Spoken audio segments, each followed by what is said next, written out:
And then there will be a great economy crash.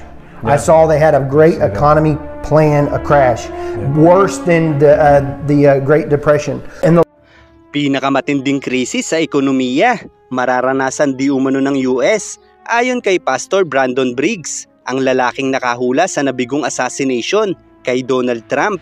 Ang nasabing video ay ini-upload pa noong March 15, 2024 sa channel ni Steve Chocolante and Discover Mysteries, na nangyari naman ito lamang July 13, 2024. Talaga namang nakapagtataka kung papaano na i-predict ni Brandon Briggs ang mga pangyayaring ito, dahil karaniwan ng mga prediksyon ay hindi ganito kadetalyado, dahil kadalasan ng mga prediksyon ay walang tiyak na pangalan at walang espesipikong detalye. Halimbawa, ang madalas na maririnig natin sa mga prediksyon ay may mawawalang pangulo o dating pangulo sa isang aksidente. May dating artista ang mamamaalam na normal namang mangyayari sa paglipas ng panahon. Pero ang isang ito ay tinukoy mismo si Donald Trump, at espesipikong tinukoy na mahahagip ng bala ang kanyang tainga. Kaya't sa halos lahat ng prediksyon ay marahil ito na ang kapanipaniwala sa lahat. Kaya naman bukod sa prediksyon niyang ito, ay susubukan nating alamin ang iba pa niyang prediksyon sa videong ito. The Lord told me, He said, I am not done with America. Do not call this judgment. It's not my judgment, it's a correction. There's correction coming. Dito ay inilalarawan ni Pastor Brandon ang mensahe umano sa kanya ng Panginoon na hindi pa ito tapos para sa Amerika, dahil may darating umano na pagwawasto sa bansang ito. At base sa kanyang paglalarawan, ito ay magsisimula sa paglabas ng malaking alon ng mga makabagong makabayan mula sa iba't ibang bahagi ng Amerika. At dito ay nakita niya umano si Trump at ang mga tao mula sa Michigan at Oklahoma na tila ay mga apoy na lumalaganap sa buong bansa. Ito ay tumutukoy sa kulay ng Partido Republican na kinabibilangan ni Donald Trump, at ayon sa paglalarawan ng pastor ay ito ang magiging daan sa pagkapanalo ni Trump, at isinunod nito ang kanyang prediksyon patungkol sa nangyaring banta sa buhay ni Trump. At bilang paglilinaw, ang paglalahad na ito ng pastor ay hindi naaayon sa pagkakasunod-sunod ng kanyang mga prediksyon. Kaya't kung panonoorin mo ng buo ang kanyang pahayag, ay tiyak magkakaroon ka ng kalituhan, dahil kung minsan ay napuputol siya sa pagpapatuloy dahil sa pag-highlights ng ilan sa kanyang pangitain. Kaya't sa videong ito ay masisikapin natin na mas maunawaan sa tamang pagkakasunod-sunod ang mga pangitain niyang ito. He fell to his knees during this time frame and he started worshiping the Lord. He got radically born again during this time frame. At dito nga ay sinasabi niya na si Donald Trump ay radikal na muling isisilang pagkatapos ng kanyang pagkakaligtas sa tangka sa kanyang buhay, at mas magiging masigasig umano ito sa pananampalataya para sa Panginoon. At sa panahon ng tag-araw ay uusigin umano si Trump sa pamamagitan ng mga hukom at mga taong nais siyang ihabla. At sinabi ito ni Brandon Briggs bago pa ang tag-araw sa US na nagsisimula lamang sa buwan ng June at nagtatapos sa buwan ng Setyembre. Kaya't muling tumama ang prediksyon nito, dahil sa mga panahong ito mas tumindi at dumami ang mga kasong ibinabato laban kay Donald Trump.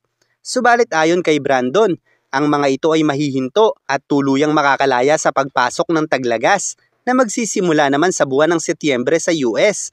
At pagkatapos nito ay nakikita niya umano ang pagkapanalo ni Trump sa halalan na gaganapin naman sa buwan ng Nobyembre taong kasalukuyan.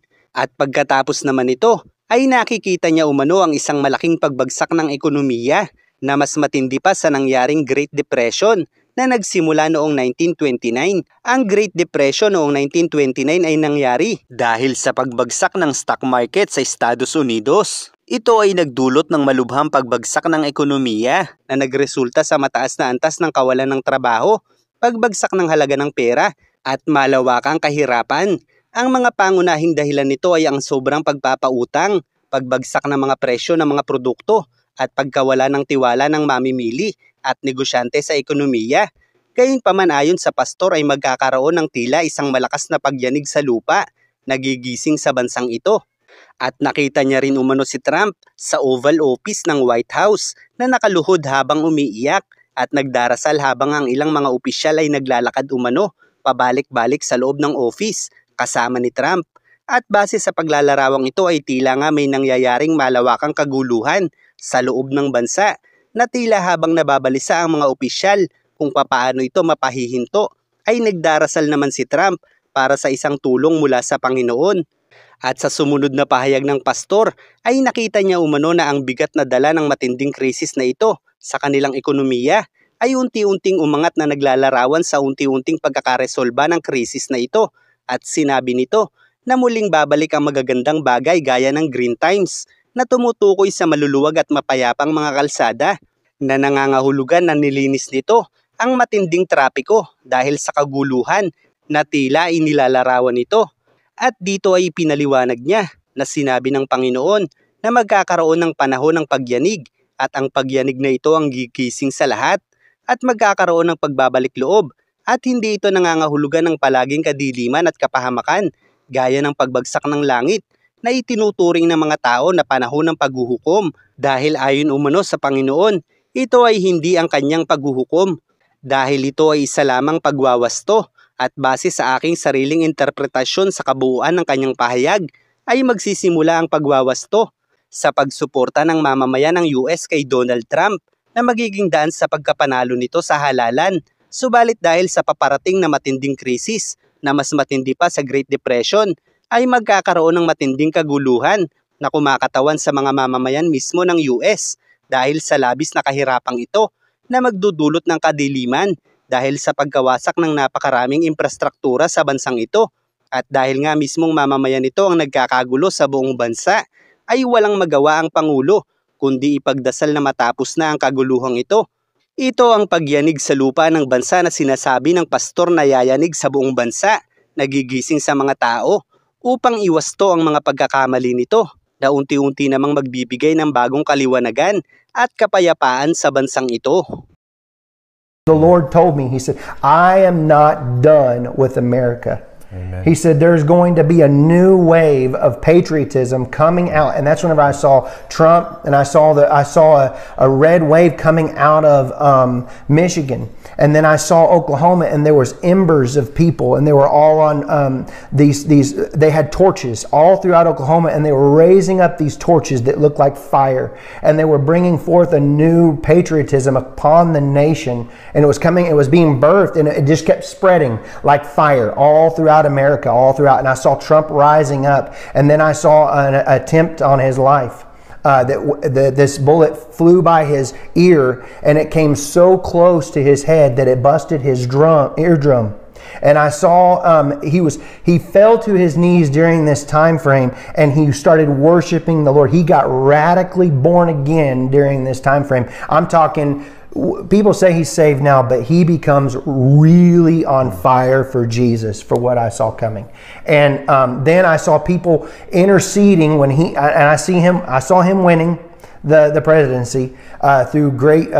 The Lord showed me it would go clear into the summer. Great persecution would come on him through the judges and through the law and all these people trying to sue him and all this stuff. But there would be a stop to it, and things would start to break free come toward the fall. And then I saw him winning the election through the Patriots coming out and voting, and then there will be a great economy crash. Yeah. I saw they had a great economy plan, a crash, worse than the Great Depression. And the Lord warned me about this. It would be a great dark time. But I saw paddles coming upon America's soil like a shocking of the soil. And I saw Donald Trump praying in the office of the Oval Office, and he was weeping before the Lord with his hands on his head like this, but he was weeping. And there was ministers and people. I don't know if they were senators or Congress people or whatever. I just saw them pacing and back and forth inside of the White House. What is the White House? But it's the Oval Office. Yeah. And they were interceding all inside there, and I could feel the presence of the Lord so strong on this. And then I could see that darkness that was the heaviness upon America with the financial crisis of what I saw coming. It started to lift above the trees, and I saw the blue and the things coming back out, and the green times and the good times coming back again. But the Lord said it would be forth a time of a season of a shaking, and it would be a shaking to awaken. And in this, this would basically that he was not done with America. There would be a great revival come, and it's not all doom and gloom. That's what he said. The sky's not falling.